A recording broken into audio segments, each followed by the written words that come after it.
What's going on, everyone? Zirian here, and today I'm going to be talking about Call of Duty World War II. Prior to release, World War II was riding a pretty serious hype train. It was supposed to be COD's triumphant return to classic boots-on-the-ground gameplay. The COD devs had realized that most people were sick of jetpack CODs and were attempting to go back to the series' roots. They picked a popular setting that pretty much everyone was clamoring for, went entirely back to boots on the ground, and the game was still poorly received. So what went wrong? Some might point to the Battle Royale fad and the enormous surge in popularity of games like PUBG and Fortnite, and while it's likely that this didn't help World War II out, the problem goes beyond that. Make no mistake, it wasn't just that people were turning away from World War II because they had more appealing alternatives. COD has always had competition and it always will. No, in this case, people were turning away from World War II because they genuinely just didn't like the game. Let's get into the why of it. It basically all starts with the continuation of a trend in COD that arguably began around the time Black Ops 1 came out, but which has continued and grown entirely out of control in the last 3 games. It's probably not obvious what I'm talking about, so let me explain. Black Ops 3, Infinite Warfare, and World War II are the COD games with the slowest across-the-board time to kill of all time. This bears out both stat-wise and in practice, but first let me give you some numbers. Let's start with Black Ops 3. If you take a look at Black Ops 3's release date weapons list and you compare it with Black Ops 2's, you'll probably notice that just about every single weapon in Black Ops 3 has a Black Ops 2 counterpart, and that the Black Ops 2 counterpart is significantly stronger. The Man of War is a worse Scar H, the ICR is a worse M27, the Vesper is a worse Scorpion Evo, the Kuda is a worse MSMC, the Weevil is a worse PDW, and the BRM is a worse Mark 48. I could go on and on down the list here, and while there are exceptions to this rule, most of them being snipers, Black Ops 2's weapons are undeniably far stronger on average than their Black Ops 3 counterparts. Bear that in mind as we go on here. Infinite Warfare continued this trend and pretty much just copy-pasted Black Ops 3 and changed a bunch of the names around a bit. Ultimately, weapon strength in IW remained fairly close to that of Black Ops 3. Then World War II came along, and here's where the weapons started to get really shitty. Those who played World War II long enough will know that when the Volk came out, it absolutely dominated, just completely destroyed every other option and had zero competition for the spot of best gun in the game. Think about that fact, and how strong the Volk felt in World War II, when I tell you the following. Remember earlier when I told you that Black Ops 3 had really weak guns even compared to Black Ops 2? Well, statistically, the Volk is nothing more than a Black Ops 3 HVK with an infinite 4-hit kill range and slightly better recoil. It has the exact same rate of fire and damage numbers. Just think about that for a second. The God gun of World War II is only a slight improvement over the HVK, one of the weaker assault rifles in Black Ops 3, a game with extremely weak guns compared to the majority of other COD games. You can probably see where I'm going with this. And the point I'm trying to make is that the guns in COD World War II are stupidly weak for a COD game. Most of them don't even come close to matching up to their counterparts in Black Ops 3, let alone Black Ops 2, or God forbid some of the earlier CODs which had much stronger weapons than Black Ops 2 ever did. What has this got to do with World War II's failure? Well, one of the big reasons for COD's popularity has always been how nice the guns feel to use. They're powerful, they kill quickly, they shoot where you point, and most of them don't recoil in obnoxious fashion. This is not something that we can say about World War II's guns. World War II's guns are weak. Most of them have awful recoil, most of them are incapable of killing head glitches or people outside of medium range. Good, bad, or average, it doesn't matter what level of play you're at, the simple act of killing someone with most of the guns in World War II is tedious and unsatisfying compared to previous COD games. So what's the deal with this trend? This insidious reverse power creep that has snuck into the series? Obviously, given that I'm not a developer, I can't say the reasoning behind it, but I can't help but get the feeling that the devs have made the mistake of listening to COD's naysayers. That is to say, the obnoxious, sneering fans of other series who have always bemoaned utterly asinine things like COD's lack of realism and no recoil guns.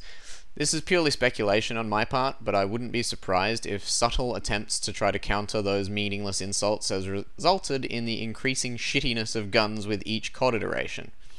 Obviously, there is a balance to be achieved here. In my opinion, the guns were a bit too strong in titles like MW2 and COD 4, although this has more to do with stopping power than anything else. But for COD, it is extremely important to have guns that are not just strong, but that feel good to use. My advice? Make recoil less random, and up the overall weapon strength so we're back at Black Ops 2 levels. Black Ops 2's weapons were many and varied without being too strong. Some had heaps of recoil but made up for it in other ways, some had very little recoil, most of them still felt strong, and most importantly, most of them were tons of fun to use on a variety of different maps. Speaking of maps, let's talk about those for a second, shall we? I think it's fair to say at this point that just about every COD has its share of good maps and bad. Certainly in my opinion, I can't think of a single COD that doesn't have at least a few absolute stinkers. So what's with World War II then? Maps are one of the most common complaints I hear about the game. Why is that? What's so different this time around? Well, consider that World War II on release only had 9 maps. 9! When Modern Warfare 2 came out nearly 10 years ago, it had 16. And while it definitely had its share of absolutely horrible maps like Karachi and Skid Row, it had a big enough pool that this was less of a problem. For every Karachi that you had to play, there was a sub-base. For every Skid Row you had to groan and sit through, there was a scrapyard waiting on the other side. World War II completely shot itself in the foot in this regard. Having such a small number of maps just means that if even a few of them happen to be absolute stinkers that your player base absolutely can't stand, then suddenly you're looking at 1/3 of all matches being a struggle to enjoy before the game's even started. For me personally, this is exactly what happened. It seems like I'm a lot more tolerant of World War II's maps in general than most people, but even I absolutely despised Gustavcannon, USS Texas, and Sainte Marie du Mont, with the latter actually being my least favorite in the entire game. So right there, we have 1/3 of all the release date maps being hard to enjoy for me. For most people, this list of hated maps extended to a lot of the other maps that I found either tolerable or quite liked. I'm sure I don't need to labour this point much, but I'd also like to just quickly mention that the weak weapons I talked about earlier make it that much more difficult to enjoy bad maps, and indeed the weapon balance actually affects whether or not a map is considered bad. Just for a quick example, USS Texas would not have been nearly as insufferable if the ARs weren't such weak pieces of crap and could actually deal with the ranges you're expected to engage at either end of the ship.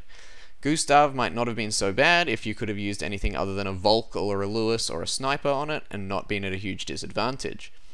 I could go on, but I think I've made my point here. Small map pool and overall not great map design makes the maps unbearable all round. It's hard to care that you got a V2 rocket and dropped mad kill streaks on people when you had to do it by sitting on a head glitch spot with a Lewis on Gustavcannon. You're still going to come out hating the map anyway. As for the streaks, that's yet another thing that I would say played a key part in people's disdain for World War II.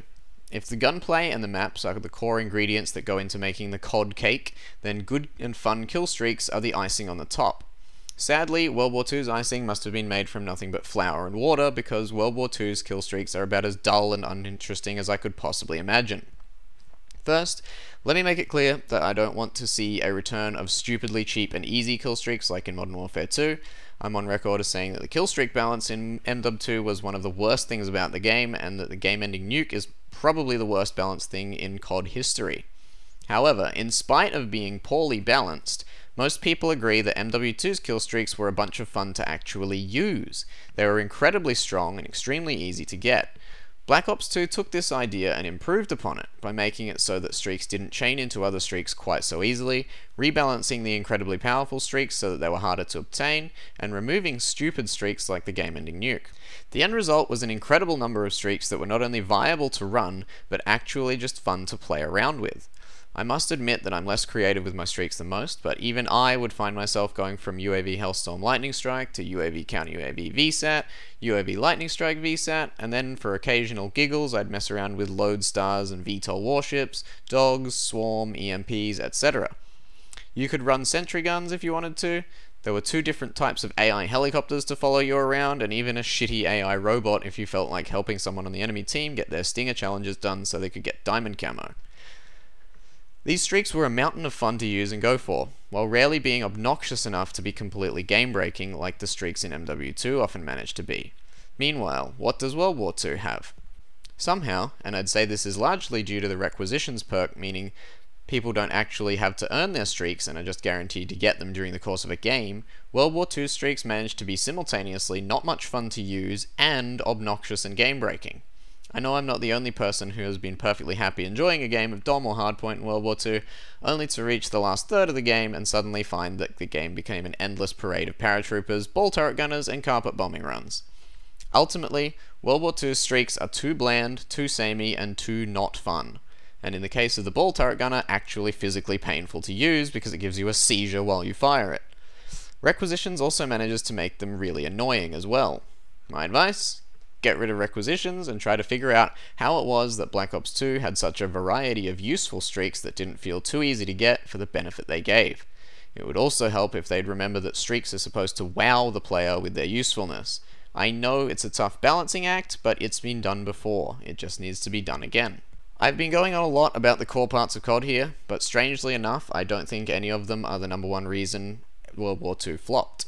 Ironically enough, I think the #1 reason actually stems from the devs' desire to return to COD's roots, so to speak. Ultimately, it seems that in trying to do so, they threw the baby out with the bathwater and managed to forget a crucial lesson that it took a long time for both the community and the developers to realize. That lesson is that in any given situation, your class setup should be able to counter the vast majority of genuinely frustrating and otherwise unavoidable deaths. In previous CODs, this has largely come in the form of the Pick-X system. Moving away from the Pick-X system probably seemed like a fair enough decision at first. Heading back to simpler times when COD was still new, you could only have 3 perks on a class and usually only 1 attachment on your gun. Unfortunately, they failed to realize that this is one of the ways in which the older COD games are just genuinely inferior to the ones that have come since. Let me give you some specifics. In World War II, some of the most common complaints you'll ever hear are view kick, deaths to explosions, slow pull-up speeds, and deaths to tacticals. Let me just run you through what I would describe is a very common go-to class in Black Ops 2. You've got Flak Jacket on perk 1 to keep you safe from explosives. You've got Toughness on perk 2 to keep you safe from view kick for the most part. You've got Scavenger to keep our ammo up so you don't have to switch to a gun you don't want to use. You've got Tac Mask on perk 3 to keep you safe from unavoidable stun and flash grenade deaths, and you've got Dexterity to help you pull up faster if you get caught on the sprint. On top of all this, you've got 2 attachments for your gun, so you've got tons of flexibility to improve your gun, on top of being safe from what most people would say are the most frustrating deaths in the COD franchise. Meanwhile, what do you have in World War II? On release, if you wanted to be safe from explosives, you had to run armored or hunker. If you run armored, that means that you can't run infantry. Automatic problem now, because you're now pigeonholed into using scoped if you want to run an AR or LMG. But ARs and LMGs are mainly used for medium and long ranges, which you're at a huge disadvantage in if you aren't running lookout. Same deal if you want to just run infantry and hunker. Infantry is usually paired with ARs and LMGs, which means longer ranges, which means you can't use hunker because you want to use lookout. On release, you also had to worry about using primed in this spot as well, because the view kick would screw you over if you didn't. I don't think I need to spell this problem out for you. There's just nowhere near enough flexibility with the division and basic training system. There's no way to properly prepare a class that will protect you against all the most frustrating deaths you're going to receive. The end result? When World War II came out, it was a bunch of people running around with crappy weapons that weren't fun to use because they were too weak, recoiled too much, and couldn't help you navigate properly around the poorly designed maps. There wasn't a big enough map pool to properly space out the shitty maps with ones that people actually enjoyed. Streaks managed to be bland, poorly balanced, and obnoxious at the same time, and the number of bullshit and frustrating deaths were at an all-time high. Is it any wonder that people were unimpressed? Well, that about wraps it up, guys. I hope you've enjoyed listening. Here's hoping that BO4 and future titles will be better and better received than World War II was. I'm gonna get on out of here, have fun, and I will see you around.